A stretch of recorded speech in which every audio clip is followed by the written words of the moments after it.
ঘরের ভেতরটা স্যাঁতস্যাঁতে অন্ধকার। বাতাসে কেমন একটা গুমোট আর পুরনো ইটের গন্ধ। টিমটিম করে জ্বলতে থাকা হারিকেনের আলোয় দেওয়ালের ওপর একটা অতিকায় ছায়া কাঁপছে।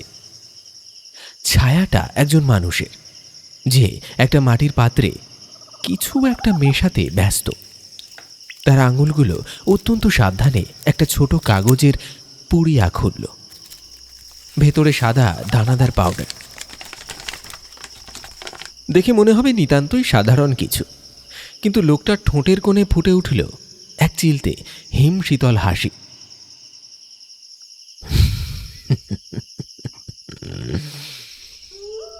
থ্যালিয়াম। লোকটা ফিস ফিস করে উঠল নিজের মনেই। শব্দটা যেন ঘরের স্তব্ধতাকে চিরে দিল। Thallium sulphate. কোনো গন্ধ নেই, স্বাদ নেই, রং নেই। খাবারে মিশে গেলে ধরার সাধ্যি নেই কারোর। আর কাজ করবে একেবারে সাপের বিষের মতো। তবে ধীরে, খুব ধীরে। প্রথমে স্নায়ুগুলো নিস্তেজ হবে, চুল উঠবে। তারপর একদিন ঘুমন্ত অবস্থাতেই সব শেষ। লোকটা চামচ দিয়ে খুব যত্ন করে মিশ্রণটা নাড়তে লাগল। অন্ধকারে তার চোখ দুটো চকচক করে উঠল। একটা চাপা কর্কশ হাসি তার গলা চিরে বেরিয়ে এলো।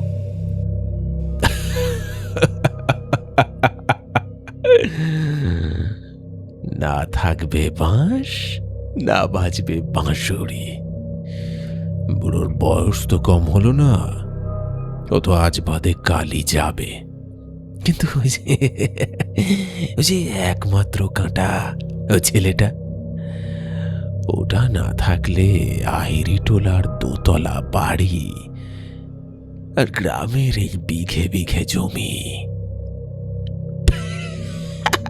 সব সব আমার। আমার সেই হাসিতে কোনো আনন্দ ছিল না, ছিল এক আদিম পাশবিক উল্লাস, যা অন্ধকারের গায়ে লেপ্টে রইল।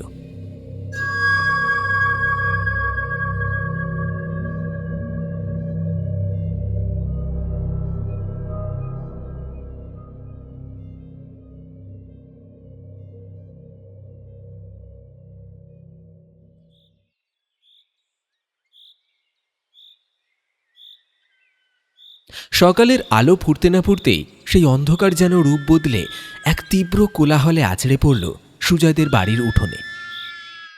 ভাদ্র মাসের গুমোট সকাল। উঠোনের একপাশে রান্নাঘরের দাওয়ায় তখন তুলকালাম কাণ্ড। সুজয়ের বাবা অর্থাৎ হরিনাথ বাবুর গলা ফেটে পড়ছে রাগে। তার হাতে একটা মোটা বাঁশের লাঠি। দাওয়ার এক কোণে গুটিসুটি মেরে পড়ে আছে নিমো, পাড়ার নেড়ি কুকুর। কিন্তু এ বাড়িতেই তার বেশি আনাগোনা। তার অপরাধ, সকালবেলা ঢাকা খুলে রাখা সদ্য গরম গরম খিচুড়িতে সে মুখ ডুবিয়েছিল। হরিনাথবাবু দেখতে পেয়েই অন্ধের মতো পিটিয়েছেন। কঞ্চির এক মোক্ষম ঘায়ে নিমোর ডান দিকের সামনের পাটা মুচকে গেছে। যন্ত্রণায় কুঁই কুঁই করে একটা করুণ শব্দ করছে সে, আর থরথর করে কাঁপছে। আরে কি করছো বাবা? আরে মেরে ফেলবে নাকি অবলা জীবটাকে? সুজয় আর না থাকতে পেরে ছুটে এসে বাবার হাত থেকে লাঠিটা কেড়ে নেওয়ার চেষ্টা করল। ছাড়ো বলছি, ছাড়ো, তুমি এটা ছেড়ে দাও। সুজয়, তুই আমাকে আটকাবি না আজ। আবার ছাড় বলছি। তোর আজকারাতে এগুলোর এত সাহস বেড়েছে। দেখলি সকাল সকাল খিচুড়ি করেছিলাম একটু মায়ের কাছে ভোগ চড়াবো বলে, নিমেষে এটো করে দিল। ও তো অবলা নয়, ও হলো সাক্ষাৎ শয়তান। হ্যাঁ, সাক্ষাৎ শয়তান। হরিনাথবাবু হাঁপাতে হাঁপাতে চিৎকার করলেন। সুজয়ের চোয়াল শক্ত হয়ে এলো। সে দাঁতে দাঁত চেপে বলল, আরে ওর কি বুদ্ধি আছে যে বুঝবে কোনটা ঢাকা দেওয়া আর কোনটা নয়? খিদে পেয়েছে, গন্ধ পেয়েছে, তাই মুখ দিয়েছে। তা বলে তুমি ওর পাটা এভাবে ভেঙে দেবে? মানুষ হয়ে একটা পশুর উপর এত রাগ তোমার? তুই আমাকে জ্ঞান দিবি না। যা, বেরিয়ে যা আমার সামনে থেকে। সকাল সকাল মেজাজটা বিষ করে দিল একেবারে। হরিনাথবাবু গামছা কাঁধে ফেলে গজগজ করতে করতে পুকুর ঘাটের দিকে চলে গেলেন। সুজয় একবার পড়ে থাকা নিমোর দিকে তাকাল। কুকুরটার চোখে জল। সুজয়ের বুকের ভেতরটা মোচড় দিয়ে উঠল। সকালের এই তীব্র চিৎকার, রাগের বহিঃপ্রকাশ আর নিমোর ওই করুণ চাহনি, সব মিলিয়ে একটা দম বন্ধ করা পরিবেশ। রাগে, ক্ষোভে আর অভিমানে সুজয়ও আর বাড়িতে টিকল না। না খেয়েই হনহন করে বেরিয়ে গেল বাড়ি থেকে।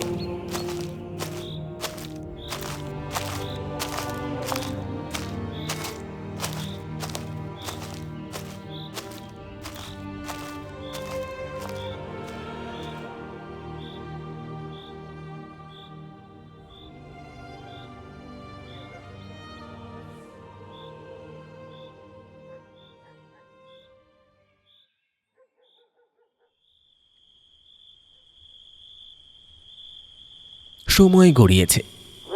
সকালের সেই রুক্ষতা পেরিয়ে ভাদ্রের রাত এখন মায়াবী, অথচ বিষণ্ণ চাদর মুড়ি দিয়েছে। গ্রামের বড় দিঘির পাড়। দিঘির এপাশটা অপেক্ষাকৃত উঁচু, লোকজনের যাতায়াত এদিকে প্রায় নেই বললেই চলে। আকাশে বিশাল একটা পূর্ণিমার চাঁদ, কিন্তু তার আলোয় স্নিগ্ধতার চেয়ে রহস্য যেন বেশি। রূপলি আলো কালো জলের উপর পড়ে চিকচিক করছে। সুজয় একা বসে আছে দিঘির পাড়ে, চারপাশ নিস্তব্ধ। শুধু মাঝে মাঝে সেই নিস্তব্ধতা ভেঙে দিচ্ছে প্রকৃতির কিছু নিজস্ব শব্দ। পাড় ঘেঁষে সারিবদ্ধভাবে দাঁড়িয়ে আছে কয়েকটা বহু পুরনো তাল গাছ। চাঁদের আলোয় গাছগুলোকে দেখে মনে হচ্ছে যেন কয়েকটা প্রেতাত্মা পাহাড়ায় দাঁড়িয়ে আছে। হঠাৎ করে ধূপধাপ শব্দে উপর থেকে দুই একটা পাকা তাল খসে পড়ছে মাটিতে। বুকের ভেতরটা ছ্যাঁচ করে ওঠে সেই ভারী শব্দে। ভাদ্রের গুমোট গরমের মাঝেও একটা শিরশিরে হাওয়া দিঘির জল ছুঁয়ে এসে গায়ে লাগছে সুজয়ের গায়ে।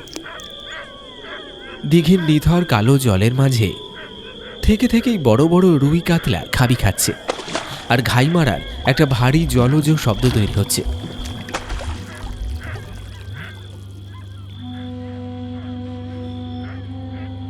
সুজয়ের মনটা আজ বড্ড ভারী।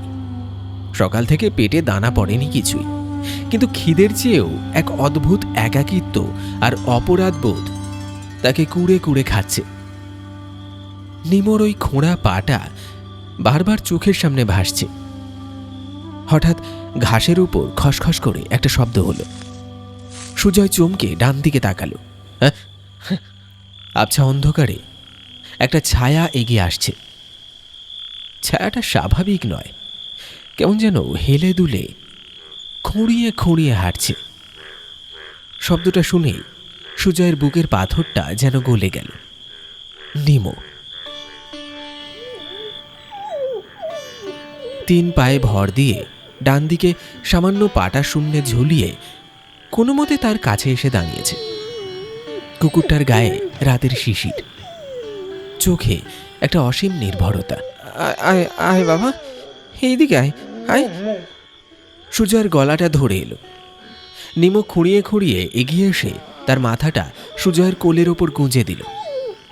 সুজয় আলতো হাতে নিমোর মাথায় হাত বুলিয়ে দিতে লাগলো।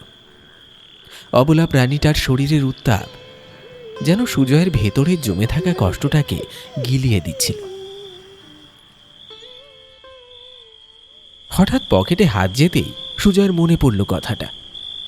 সে পকেট থেকে একটা খবরের কাগজে মোড়ানো প্যাকেট বের করল।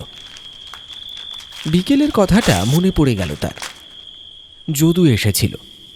সম্পর্কে তার কাকাতো ভাই হলেও যদু যেন তার নিজের ভাইয়ের চেয়েও বেশি। যদুর মুখটা মনে পড়লেই একটা ভরসা পাওয়া যায়। বিকেলে গ্রামের মোড়ে যদু তাকে দেখে এগিয়ে এসেছিল।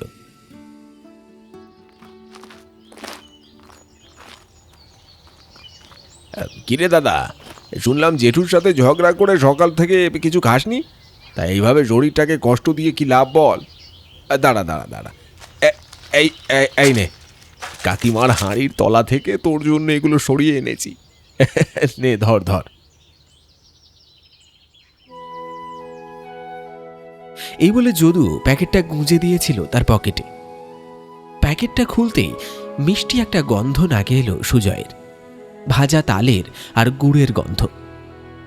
6টা নিখুঁত গোল গোল তালের বড়া। সুজয়ের ঠোঁটে একটা ম্লান হাসি ফুটে উঠল।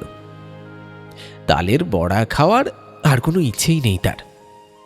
সকালের পর থেকে সবকিছু কেমন যেন বিস্বাদ লাগছে। সে একটা বড়া ভেঙে নিমোর মুখের সামনে ধরল। খা, তুই খা, সারাদিন তো তুইও কিছু খাসনি, খা খা খা, খেয়ে নে নিমো। নিমো প্রথমে একটু শুঁকল, তারপর লেজ নেড়ে গপ গপ করে খেতে শুরু করলো। একটা একটা করে 6টা তালের বড়াই সুজয় খাইয়ে দিল নিমোকে। আহারে, বাবা তোকে খুব মেরেছে রে আজ, না? পায়ে খুব ব্যথা করছে তোর, বল? সুজয়ের গলাটা রাতের অন্ধকারের মতোই ভারী শোনাল। আসলে কি জানিস নিমো, মানুষেরা তোদের বোঝে না। তোরা কথা বলতে পারিস না ঠিকই, কিন্তু তোরা যতটা মানুষকে বুঝিস, কোনো মানুষ কোনোদিন আরেকটা মানুষকে ততটা বুঝতে পারবে না। বড়াগুলো খেয়ে নিমো সুজয়ের হাতটা চেড়ে দিল। চাঁদের আলোয় নিমোর চোখ দুটো চকচক করছে। কে জানে, হয়তো কৃতার্থতায়।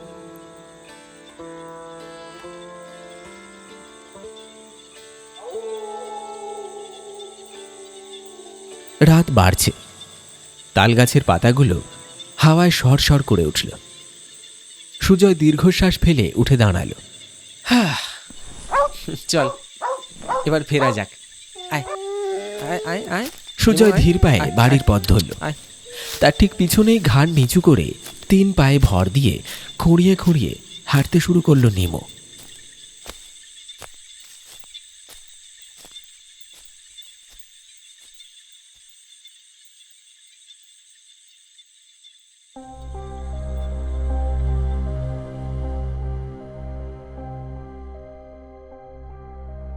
মাঝখানে কেটে গেছে প্রায় 2 মাস। ভাদ্র পেরিয়ে এখন আশ্বিনের মাঝামাঝি। গাছে গাছে তাল পাকার সময়। প্রকৃতিতে গুমোট গরমটা একটু কমলেও সুজয়ের মনের ভেতরের গুমোট ভাবটা যেন আরো জগদ্দল পাথরের মতো চেপে বসেছে। বেশ কিছুদিন ধরেই একটা অদ্ভুত ব্যাখ্যাতীত অস্বস্তির ভেতর দিয়ে যাচ্ছে সে। রাতের অন্ধকার নামলেই তার মনে হয় কে যেন সন্তর্পণে হেঁটে বেড়াচ্ছে বাড়ির আনাচে কানাচে। আজ রাতেও নিজের ঘরের জানলা দরজা শক্ত করে ছিটকিনি তুলে শুয়েছিল সুজয়। ঘুম আসছিল না। হঠাৎ মাঝরাতে একটা তীব্র বমি উদ্রেককারী গন্ধে তার দম আটকে গেল।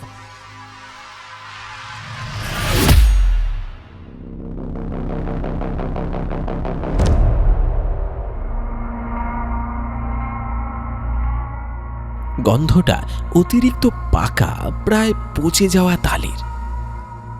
এত তীব্র, এত বুনো সেই গন্ধ যে মনে হচ্ছে কেউ যেন এক গাদা পচা তাল ঘরের ভেতরে এনে ডাঁই করে রেখেছে। বিরক্তি আর অস্বস্তিতে বিছানায় উঠে বসল সুজয়। আরে ধুর বাবা, এইসব গন্ধ। হারিকেনের আলোটা একটু বাড়িয়ে ঘরের চারিদিকে তাকাতেই তার মেরুদণ্ড বেয়ে এক ঝলক হিমেল স্রোত নেমে গেল।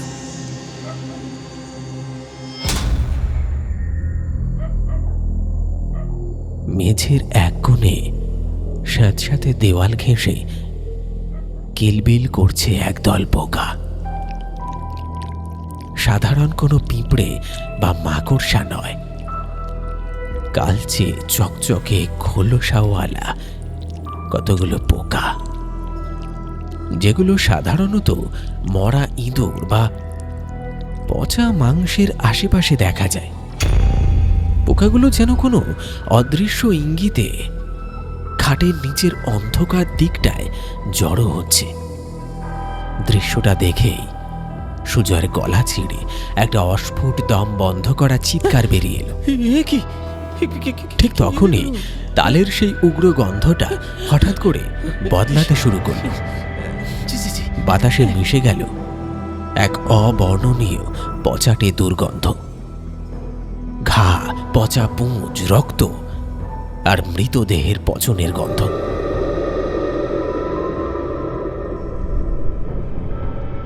সুজয় শিউরে উঠল। তার চেনা এই গন্ধটা। 1 মাস আগে ঠিক এভাবেই পচে পচে ধোঁকে ধোঁকে মারা গিয়েছিল নিমো। মারা যাওয়ার আগের কয়েকটা দিন নিমোর শরীর থেকে ঠিক এই গা গোলানো গন্ধটাই বের হতো। সুজয় নিজের হাতে মলম লাগিয়েছে, পরিষ্কার করেছে, কিন্তু শত চেষ্টা করেও বাঁচাতে পারেনি। নিজের হাতে তাকে দিঘির ধারে জঙ্গলে কবর দিয়ে এসেছে। হঠাৎ নিস্তব্ধ রাতটাকে চিড়ে দিয়ে দূরের বাঁশবাগানের দিক থেকে ভেসে এলো একটা একটানা করুণ ডাক।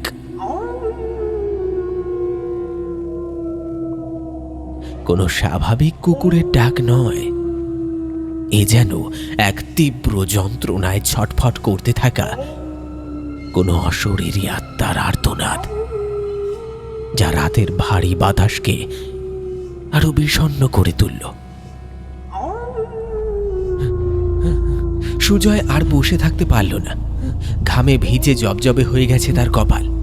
কাঁপা কাঁপা পায়ে সে বিছানা থেকে নামল।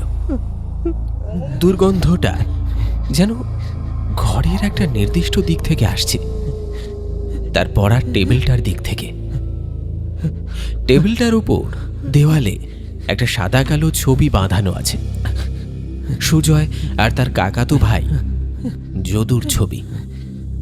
দুজনে পাশাপাশি দাঁড়িয়ে হাসছে। হারিকেনের কাঁপা কাঁপা আলোয় ছবিটার দিকে চোখ পড়তেই সুজয়ের বুকের রক্ত যেন জল হয়ে গেল। কাঁচের ফ্রেমটার উপর দিয়ে গড়িয়ে নামছে ঘন একটা কালচে তরল রক্ত, দলা পাকানো কালচে রক্ত, যেন যদুর মুখটাকে ঢেকে দিচ্ছে। কি হচ্ছে এসব? কি করে সম্ভব? সুজয় খাটের উপরে একটু পিছিয়ে গেল। এমন সময় হঠাৎ খাটের নিচ থেকে একটা খসখস শব্দ এলো, সঙ্গে সেই পচা মাংসের তীব্র ঝাঁঝালো গন্ধটা যেন ঝড়ের মতো আছড়ে পড়ল সুজয়ের নাকে। ওর চোখের সামনে খাটের তলার ঘুটঘুটে অন্ধকার থেকে বেরিয়ে এলো একটা শরীর, নিমো। কিন্তু কিন্তু এ তো সেই আদুরে নিমো নয়, পচে গলে যাওয়া একটা বীভৎস কাঠামো। শরীরের বেশ কয়েক জায়গায় চামড়া খসে গিয়ে ভেতরের সাদা হাড় বেরিয়ে আছে। কালচে পুঁজ চুইয়ে পড়ছে মেঝেতে, চোখ দুটো ঘোলাটে সাদা। সুজয়ের গলা দিয়ে কোনো আওয়াজ বেরোলো না, তার পা দুটো যেন মেঝের সাথে পেরেক দিয়ে আটকে গেছে। নিমো সুজয়ের দিকে ফিরেও তাকালো না। তার পচা গলা দিয়ে একটা ঘর ঘরে হিংস্র আওয়াজ বেরিয়ে এলো।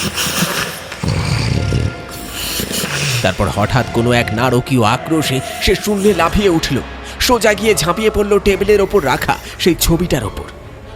নিমোর বিভৎস মাথাটা সজোরে আছড়ে পড়ল ফ্রেমের কাছে, ঠিক যদুর মুখটার ওপর। এক অভাবনীয় হাড় হিম করা মর শব্দে নিমোর মাথার খুলিটা যেন ফাটতে শুরু করল 3 বার। কাঁচটা ঝনঝন করে ভেঙে পড়ল। নিমোর মাথাটা থেঁতলে গিয়ে মগজ আর কালচে রক্ত ছিটকে পড়ল যদুর হাসি মুখের ওপর। এই বিভৎসতা, ঘাড় ভাঙার ওই মর্মর শব্দ আর তীব্র দুর্গন্ধে সুজয়ের স্নায়ুগুলো আর নিতে পারল না। চোখের সামনে সবকিছু কেমন যেন অন্ধকার হয়ে এলো। আর একটা ভারী পাথরের মতো মেঝের ওপর আছড়ে পড়ল সে।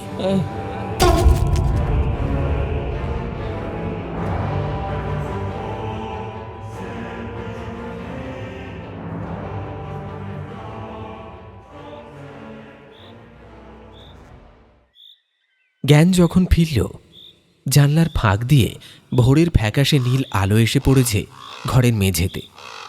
বাইরে কাক ডাকছে। মেঝের কনকনে ঠান্ডায় সুজয়ের সারা শরীর আড়ষ্ট। সে ধর্মর করে উঠে বসল। বুকটা হাতুড়ির মতো পিটছে। চোখ রোগড়ে সে ভয়ঙ্কর দৃষ্টিতে তাকালো টেবিলটার দিকে। সব ঠিকঠাক আছে। সাদা কালো ছবির ফ্রেমটা আগের মতোই দেওয়ালে ঝুলছে। কাঁচের ওপর কোনো রক্তের দাগ নেই। যদুর হাসি মুখটা স্পষ্ট। খাটের নিচে বা ঘরের কোণে কোনো পোকা নেই, এমনকি সেই পচা মাংসের বা পাকা তালের বমি আসা গন্ধটাও আর নেই। কেবল পুরনো বই আর ভ্যাপসা দেওয়ালের একটা চেনা গন্ধ। দুই হাত দিয়ে নিজের মাথাটা চেপে ধরল সে। আহ আহ আমি কি পাগল হয়ে যাচ্ছি? আমি পাগল হয়ে যাচ্ছি। সেই নিজের মনেই ফিস ফিস করে উঠল। তার চোখের কোণ দিয়ে জল গড়িয়ে পড়ল। নিমকে সে নিজে সন্তানের মতো ভালোবাসত। অবলা প্রাণীটার ওইভাবে তিলে তিলে পচে যাওয়া আর মারা যাওয়ার দৃশ্যটা সে কিছুতেই মেনে নিতে পারেনি। নিজের হাতে যখন কবর দিচ্ছিল তখন তার মনে হচ্ছিল যেন নিজের একটা অংশকে সে মাটিতে পুঁতে দিচ্ছে। সুজয় নিজেকে বোঝালো এগুলো সব তার মনের ভুল। অতিরিক্ত মানসিক ট্রমা আর অপরাধ বোধ থেকেই তার মস্তিষ্ক এই বিভ্রমগুলো তৈরি করেছে। গতকাল রাতে খাওয়া হয়নি, হয়তো শরীর দুর্বল, তাই এমন অদ্ভুত সব হ্যালুসিনেশন হচ্ছে। কুকুরটা মারা গেছে 1 মাস হলো। সে ফিরে আসবে কি করে? পুরোটাই তার ক্লান্ত শোকাহত মস্তিষ্কের বিকার। এসব কথা ভাবতে ভাবতে আবার ঘুমিয়ে পড়েছিল সুজয়। ঘুমটা যখন ভাঙল তখন বেশ অনেকটা বেলা গড়িয়ে গেছে। জানলার ফাঁক থেকে আসা রোদের আলোটা ঘরের মেঝেতে তীর তীর করে কাঁপছে। শরীরটা যেন কেউ পিটিয়ে ভেঙে দিয়েছে। মাথাটা এক অদ্ভুত শূন্যতায় ভারী হয়ে আসছে। হঠাৎ সদর দরজায় একটা প্রবল ধাক্কার আওয়াজ হলো, আর সেই সঙ্গে বাবার উত্তেজিত চিৎকারে ধর্মর করে বিছানা ছেড়ে উঠে দাঁড়ালো সুজয়। সুজয়, আরে ওরে সুজয়, দরজাটা খোল তাড়াতাড়ি। হরিনাথ বাবুর গলায় এমন একটা তীব্র আর্তনাদ ছিল যা শুনলে বুকের রক্ত ছলাৎ করে ওঠে। সুজয় দ্রুত পায়ে এগিয়ে গিয়ে দরজার ভারী ছিটকিনিটা খুলে দিল। সামনে দাঁড়িয়ে থাকা হরিনাথ বাবুর মুখটা একেবারে ফ্যাকাশে, চোখে মুখে এক অবর্ণনীয় আতঙ্ক। কি হয়েছে বাবা? এত চিৎকার করছো কেন? সর্বনাশ হয়ে গেছে রে। তুই এক্ষুনি একবার তোর কাকাদের ঘরে চল। যদুটা সকাল থেকে কেমন যেন করছে, পাগলের মতো ঝটভট করছে। সারা গায়ে মুখে কে যেন নখ দিয়ে আঁচড়ে ফালা ফালা করে দিয়েছে। কেমন কেমন একটা কালশিটে দাগ পড়ে গেছে সারা শরীরে। তুই বাবা চল, একবার ডাক্তার ডাকতে হবে। হরিনাথ বাবু কথাগুলো বলতে বলতে হাঁপিয়ে উঠলেন। কথাটা কানে যাওয়ার সাথে সাথেই সুজয়ের মনে পড়ে গেল গত রাতের সেই দৃশ্যটা। নিমুর পচা গলা শরীরটা লাফিয়ে পড়ছে যদুর ছবির ওপর। একটা হিমশীতল স্রোত মেরুদণ্ড বেয়ে নেমে গেল তার, আর এক মুহূর্ত দাঁড়ালো না সে। ঊর্ধ্বশ্বাসে দৌড় লাগালো কাকাদের বাড়ির দিকে।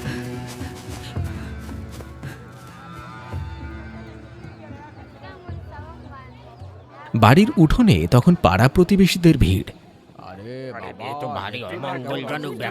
সুজয় ভিড় ঠেলে সোজা যদুর ঘরে ঢুকল। ঘরের মেঝেতে এক বিভৎস দৃশ্য। যদু মেঝের ওপর হাত পা ছুঁড়ে আছাড়ি পিছাড়ি খাচ্ছে। তার পরনের ফতুয়াটা ছিঁড়ে ফালা ফালা, ফর্সা চামড়ার উপর দগদগে লাল আঁচড়ের দাগ, যেন কোনো বন্য জন্তু থাবা বসিয়েছে তার গায়ে। চোখ দুটো ঠিকরে বেরিয়ে আসছে আতঙ্কে। আমাকে বাঁচা, আমাকে বাঁচা,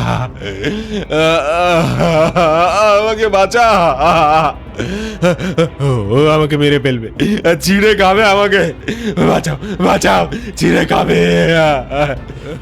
যদুর গলা দিয়ে বেরোনো সেই হিস হিসে ফাটা আওয়াজটা যেন কোনো মানুষের গলার স্বর হতেই পারে না। সুজয় আর স্থির থাকতে পারল না।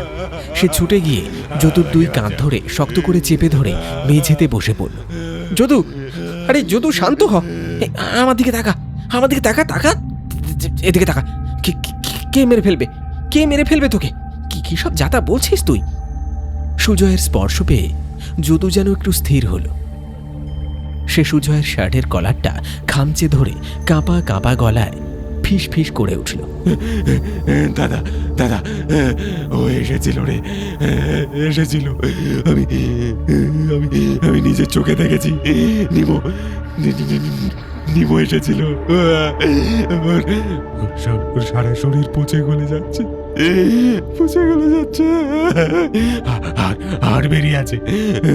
ওর ওই সাদা চোখ দুটো দিয়ে আমার দিকে তাকিয়ে যদুর কথাগুলো একটা অস্ফুট কান্নায় আটকে গেল। শরীরটা খড়ের চালের মতো থরথর করে কাঁপতে লাগল। কথাগুলো শোনার পর সুজয়ের মনে হলো কেউ যেন তার মাথার ভেতর একটা বিশাল হাতুড়ি দিয়ে আঘাত করল। তার মানে গত রাতে সে যা দেখেছিল তা চোখের ভুল ছিল না। নিমো কি সত্যি ফিরে এসেছে? কিন্তু মৃত একটা প্রাণী কি করে ফিরে আসতে পারে? আর কেনই বা সে যদুকে আক্রমণ করবে? ভয়, সংশয় আর এক গভীর মনস্তাত্ত্বিক অস্বস্তিতে সুজয়ের শ্বাস রুদ্ধ হয়ে আসতে চাইল। সেদিন গ্রাম থেকে ডাক্তার ডেকে এনে কড়া ঘুমের ওষুধ দিয়ে কোনো মতে শান্ত করা হলো যদুকে। ডাক্তারবাবু বললেন, হয়তো কোনো নার্ভের সমস্যা বা হঠাৎ কোনো মানসিক ট্রমা থেকে এমনটা হচ্ছে। কিন্তু সুজয়ের মন মানতে চাইল না। সে জানে এই অন্ধকারের শেকড় অনেক গভীরে।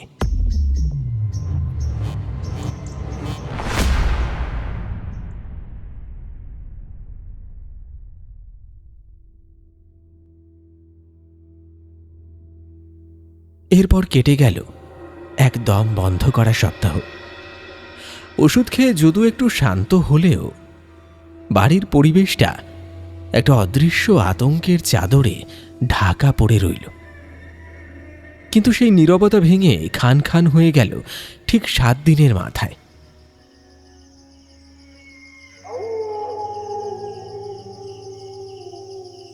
মাঝরাত, নিস্তব্ধ গ্রাম।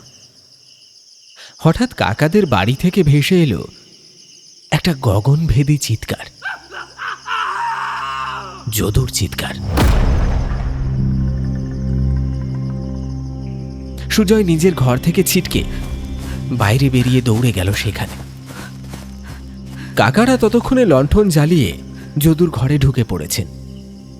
যদু খাটের এক কোণে হাঁটুতে মুখ গুজে থর থর করে কাঁপছে, আর তার মুখ দিয়ে গ্যাঁজলা বেরোচ্ছে। ও আবার এসেছিল, ও আবার এসেছিল, ও আমাকে আমাকে ছাড়বে না। সুজয় ধীর পায়ে যদুর বিছানার পাশে গিয়ে বসল। ঘরে ঢুকতেই একটা অদ্ভুত জিনিস খেয়াল করেছে সে। বাতাসে একটা বমি আসা পচা গন্ধ। ঠিক 1 সপ্তাহ আগে নিজের ঘরে সে যেই পচা মাংস আর ঘায়ের গন্ধটা পেয়েছিল, অবিকল সেই গন্ধ। সুজয় যদুর কাঁধে হাত রেখে নিচু গলায় জিজ্ঞেস করল, নিমো এসেছিল? যদু আতঙ্কিত চোখে সুজয়ের দিকে তাকিয়ে মাথা নাড়ল।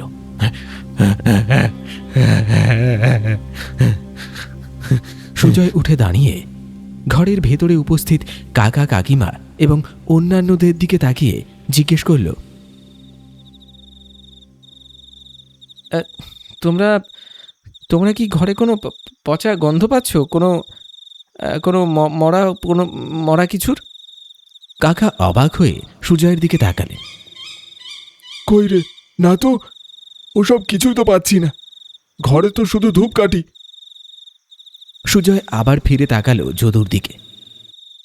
যদুর চোখেও একই বিস্ময় আর ভয়। তারা দুজনেই বুঝতে পারল এই হাড় হিম করা গন্ধটা কেবল তারাই পাচ্ছে, আর কেউ নয়। মৃত নিমোর এই অশরীরী উপস্থিতি কেবল তাদের দুজনের জন্যই বরাদ্দ। কিন্তু কেন? সুজয়ের মনের ভেতর ভয়টা এবার একটা জমাট বাঁধা আতঙ্কে পরিণত হল। সে বুঝতে পারল এই রহস্যের কোনো যুক্তিসঙ্গত ব্যাখ্যা তার কাছে নেই। এই ঘটনার ঠিক 2 দিন পর সারা গ্রামে হঠাৎ একটা হুলস্থুল পড়ে গেল। খবর এলো যদু আর নেই। নিজের ঘরের ভেতরেই তার মৃতদেহ পাওয়া গেছে।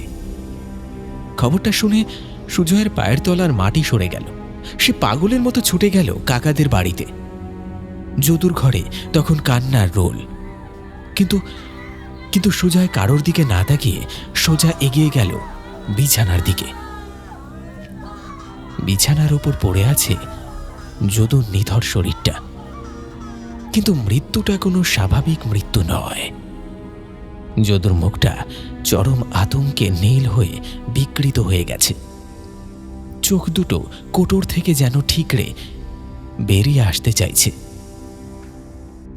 আর তার নিজের 2 হাত তার নিজেরই গলা শক্ত করে খামচে ধরে আছে, যেন কোনো এক অদৃশ্য শক্তি তার গলা টিপে ধরেছিল। আর সে বাঁচার আপ্রাণ চেষ্টায় নিজের গলা খামচে ধরে দম বন্ধ হয়ে মারা গেছে। মৃত্যু যন্ত্রণা আর চরম ভয়ের এক বিভৎস ছবি ফুটে আছে তার মুখে। গ্রামের ডাক্তারবাবু নাড়ি ধরে পরীক্ষা করে গম্ভীর মুখে বললেন, বোধহয় ঘুমের ঘোরে কোনো ভয়ঙ্কর স্বপ্ন দেখেছিল। ম্যাসিভ হার্ট অ্যাটাক বা হার্ট ফেলিওর। ভয় পেয়ে এই ছেলেটার প্রাণটা বেরিয়ে গেল। ঘরের ভেতর তখন সবার গগনভেদী কান্না। কিন্তু ভিড়ের একপাশে পাথরের মতো দাঁড়িয়ে থাকা সুজয়ের স্নায়ুগুলো তখন অন্য একটা জিনিসের উপস্থিতিতে টান টান হয়ে উঠেছে। সে একাই অনুভব করতে পারছে এমন কিছু যা ঘরের আর কেউ বুঝতে পারছে না। ডাক্তারবাবু আর বাড়ির লোকেদের ভিড় এড়িয়ে সুজয়ের চোখ চলে গেল যদুর ঘরের খোলা জানলাটার দিকে। জানলার ঠিক বাইরে কাঠের ফ্রেমের ওপর একটুখানি ভিজে কাদা লেগে আছে। আর সেই কাদার ওপর স্পষ্ট একটা কুকুরের থাবার ছাপ। কিন্তু শুধু থাবার ছাপই নয়, সুজয়ের নাড়ি ভুঁড়ি যেন উল্টে আসতে চাইল অন্য একটা কারণে। আজ আর সেই মাংস পচা গন্ধটা নয়। যদুর মৃতদেহ আর এই কান্নাকাটির ভিড়ের মাঝেও পুরো ঘরটা জুড়ে ম ম করছে একটা উগ্র পচা বমি উদ্রেককারী গন্ধ। অতিরিক্ত পাকা, প্রায় পচে যাওয়া একটা তালের সেই মিষ্টি তীব্র গন্ধ, যে গন্ধটা একসময় রাতে সুজয়ের ঘরের বাতাসকে বিষাক্ত করে তুলেছিল। পাকা তালের গন্ধ, কুকুরের পায়ের থাবা আর যদুর নীল হয়ে যাওয়া মুখ। সুজয়ের মস্তিষ্কের ভেতর যেন লক্ষ লক্ষ পোকা কিলবিল করে উঠল। এক আদিম শীতল মনস্তাত্ত্বিক অস্বস্তি তার পুরো সত্তাটাকে গ্রাস করে নিল। সে বুঝতে পারল এই মৃত্যু স্বাভাবিক নয়, কিন্তু এর পেছনের সত্যটা হয়তো মৃত্যুর চেয়েও কয়েক গুণ বেশি ভয়ঙ্কর।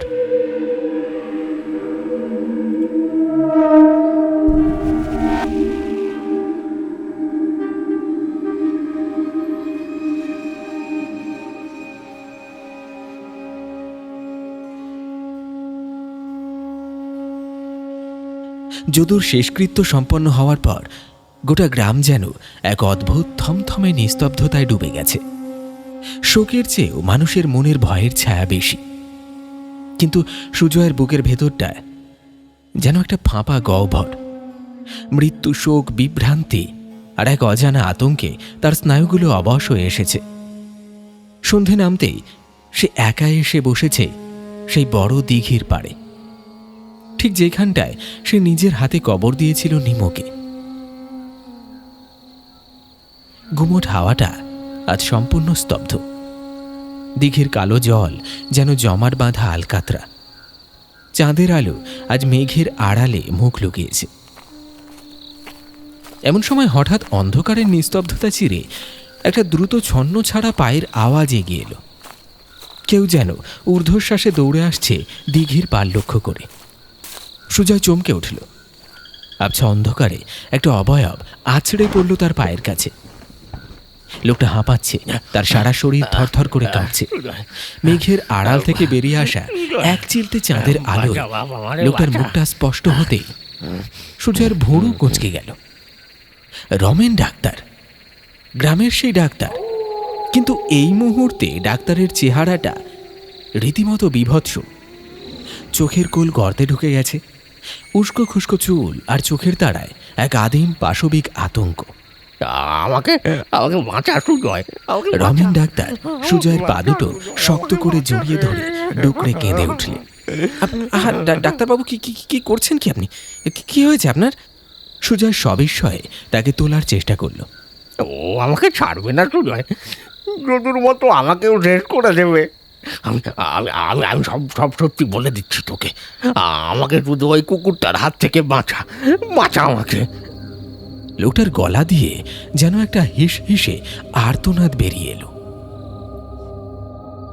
কুকুর শব্দটা শোনার সাথে সাথেই সুজয়ের শিরদাঁড়া বেয়ে একটা শীতল স্রোত নেমে গেল। সে শক্ত করে ডাক্তারের কাঁধ দুটো চেপে ধরল। কি বলতে চাইছেন আপনি? পরিষ্কার করে বলুন। রমেন ডাক্তার ফুঁপিয়ে কাঁদতে কাঁদতে মাটিতে বসে পড়লেন। যদু যদু কোনো হার্ট অ্যাটাকে মরেনি রে, হার্ট অ্যাটাকে মরেনি। ওটা ওটা ওর কর্মফল, আর সেই কর্মফলের ভাগীদার আমিও। আজ আজ সন্ধ্যে থেকে আমি নিজের ঘরের ভেতর সেই সেই গায়ের দুর্গন্ধ আর পাকা চালের বমি আসা গন্ধটা পাচ্ছি, আর সেই সঙ্গে খোঁড়া পায়ে হাঁটার আওয়াজ। যদুর সাথে আপনার কি সম্পর্ক? টাকা টাকা টাকা টাকা সুজয়, সব টাকার লোভ সুজয়। এই তো মাস দুয়েক আগের কথা। যদু আমার কাছে এসেছিল, বলেছিল তোকে সরিয়ে দিতে পারলে তুই কাকাবাবুর একমাত্র ছেলে, তাই কাকাবাবুর সম্পত্তির অর্ধেকটা বা পুরোটাই ওর হয়ে যেতে পারে, আর আমাকেও মোটা টাকা দেবে। আমি ওকে ওকে ওই ওই বিষটা জোগাড় করে দিয়েছিলাম, থ্যালিয়াম সালফেট, যার কোনো গন্ধ নেই, স্বাদ নেই। খাবারের সাথে মিশিয়ে দিলে কেউ টেরও পাবে না। ধীরে ধীরে চুল উঠবে, স্নায়ু শুকিয়ে পচে গলে মারা যাবে মানুষ। সুজয়ের মাথার ভেতরটা হঠাৎ করে শূন্য হয়ে গেল। থ্যালিয়াম? তার মানে? হ্যাঁ সুজয়, হ্যাঁ। যদু সেই বিষটাই মিশিয়েছিল তালের বড়ার মধ্যে। যেদিন সকালে তোর বাবার সাথে ঝগড়া হলো, তুই তো না খেয়ে বেরিয়ে গেলি। যদু সুযোগ বুঝে সেই বিষ মাখা তালের বড়াই তোকে খেতে দিয়েছিল, কিন্তু দুদিন পরেও যখন দেখলাম তোর কিছু হলো না, আজ তো তোদের ওই কুকুরটা নিমো ওর শরীরটা পুষতে শুরু করলো, তখন আমি আসল ঘটনাটা ধরে ফেলি। আমি বুঝে গেছি তুই না খেয়ে ওই বড়াগুলো কুকুরটাকে খাইয়েছিস। আর যদু কুকুরটার নামে মিথ্যে রটিয়েছিল যে ওর জেঠুর লাঠির বাড়িতেই নাকি ওর ঘা হয়ে গেছে। আমাকে তুই বাঁচা বাপ আমার, এবার আমাকে বাঁচা। আমি এই সত্যিটা জেনে যদুকে ব্ল্যাকমেল করতে শুরু করি। দিনের পর দিন ওর কাছ থেকে মুখ বন্ধ রাখার জন্য টাকা খসিয়েছে, কিন্তু আজ সকালে ওর ওই বিভৎস লাশ আর জানলার ধারে থাবার দাগটা আমিও দেখেছিলাম, কিন্তু মিথ্যে বলেছিলাম গ্রামের লোককে। আজ সন্ধ্যে থেকে ওই নিমোটা আমার পিছন ঘুরছে। আমাকেও বাঁচতে দেবে না সুজয়, আমাকেও বাঁচতে দেবে না। ডাক্তারের কথাগুলো সুজয়ের কানে আর ঢুকছিল না। চারপাশের পৃথিবীটা যেন বন বন করে ঘুরছে। তার মস্তিষ্কের কোষে কোষে বিদ্যুতের মতো ঝলসে উঠছে অতীতের একটা টুকরো দৃশ্য। সব জট খুলে গেছে। সেই রাতের কথা মনে পড়ল সুজয়ের। দিঘির পাড়ে বসে থাকা ক্ষুধার্ত বিষণ্ণ সুজয়ের কোলে এসে মাথা গুঁজেছিল খোঁড়া নিমো। সুজয় নিজের পকেট থেকে বের করে খাইয়েছিল সেই তালের বড়া। নিমোর সেই রাতের চাহনিটা আজ সুজয়ের চোখের সামনে জলজল করে উঠল। কুকুরটার চোখে কোনো খিদে ছিল না। কুকুরটা গন্ধ শুঁকেই বিষ চিনতে পারে। হয়তো নিমো জানতে পেরেছিল, নিমো খুব ভালো করেই বুঝতে পেরেছিল ওই খাবারে এমন কিছু আছে যা তার প্রভুর প্রাণ কেড়ে নেবে। কিন্তু সে তো অবলা, তার তো কথা বলে সাবধান করার ক্ষমতা নেই। তাই সে নিশ্চিত মৃত্যু জেনেও নিজের পরম বন্ধুকে বাঁচাতে হাসি মুখে সেই বিষ মাখা বড়াগুলো খেয়ে নিয়েছিল। বাবার লাঠির আঘাতে নয়, থ্যালিয়ামের ধীর মর্মান্তিক বিষক্রিয়ায় তিলে তিলে পচে গলে মারা গিয়েছিল নিমো। দিনের পর দিন কি অসহ্য যন্ত্রণাটাই না সহ্য করেছে অবলা প্রাণীটা। অথচ সুজয়কে বুঝতে দেয়নি। আর মৃত্যুর পরে নিমো তো তাকে ভয় দেখাতে আসেনি, সুজয়কে সত্যিটা বোঝানোর জন্য সে ফিরে এসেছিল। সেই জন্যই তার উপস্থিতির সাথে জড়িয়েছিল তালের বড়ার গন্ধ। কারণ ওই তালের বড়াই ছিল যদুর বেইমানি আর নিমোর আত্মত্যাগের শেষ প্রমাণ। যদুর ছবির ওপর ঝাঁপিয়ে পড়ে নিজের মাথা ঠুকে নিমো আসলে চিৎকার করে সুজয়কে বোঝাতে চেয়েছিল, ও তোর ভাই নয়, তোর ভাই নয় সুজয়, ও তোর খুনি। অসহ্য এক অপরাধবোধ আর বুক ফাটা কান্নায় সুজয়ের গলা বুঝে এলো। তার দু চোখ বেয়ে জলের ধারা নেমে এলো অবিরত। সে মাটিতে হাঁটু গেড়ে বসে পড়ল। দু হাত দিয়ে দিঘির পাড়ের ভিজে মাটিটা আঁকড়ে ধরে একটা পশুর মতো আর্তনাদ করে কেঁদে উঠল। আমার সব শেষ হয়ে গেল।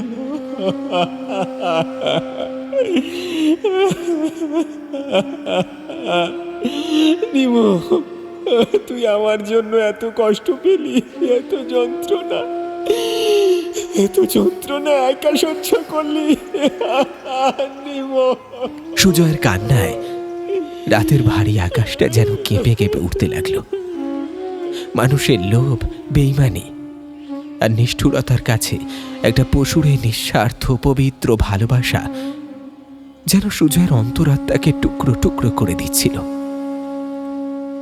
রমেন ডাক্তার তখন পাগলের মতো বিড়বিড় করছেন। আমাকে বাঁচা সুজয়, সুজয় আমাকে বাঁচা, আমি আর সহ্য করতে পারছি না। ওই গন্ধটা, ওই যে গন্ধটা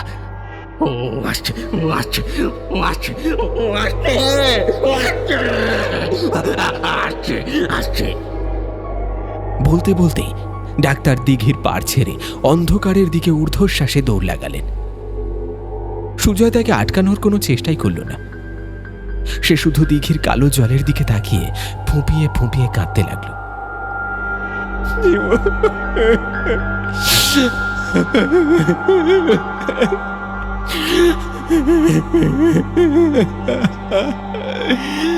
আজ আর তার কোনো ভয় নেই। আজ বাতাস থেকে পচা গন্ধটাও মিলিয়ে গেছে। একটা নরম থাবা যেন আলতো করে ছুঁয়ে আছে সুজয়ের কাঁধ।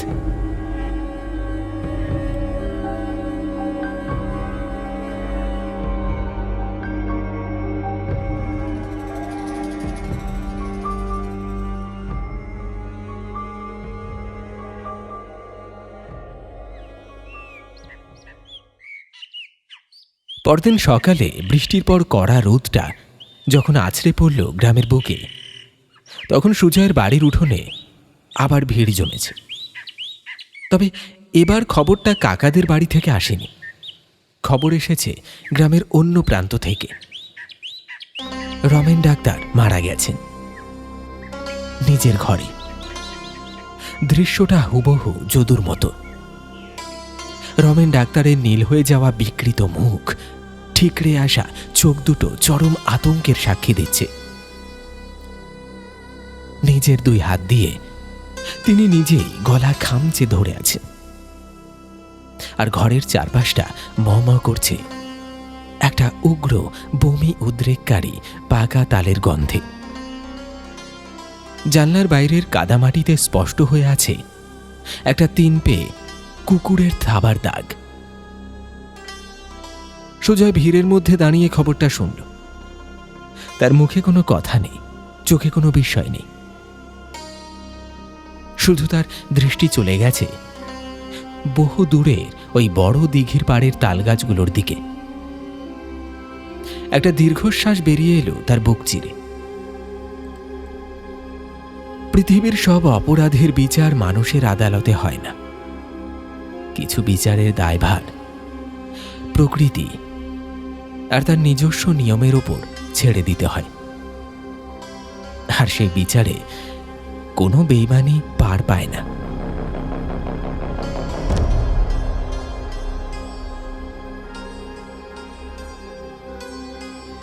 শুনছিলেন তালতলায় তালের বড়া। আমাদের আজকের এই নিবেদন আপনার কেমন লাগলো অবশ্যই কমেন্ট সেকশনে লিখে জানাতে ভুলবেন না। আর হ্যাঁ, পাশাপাশি গল্পটি নিয়ে আলোচনা এবং সমালোচনা করতে ভুলবেন না কমেন্ট বক্সে।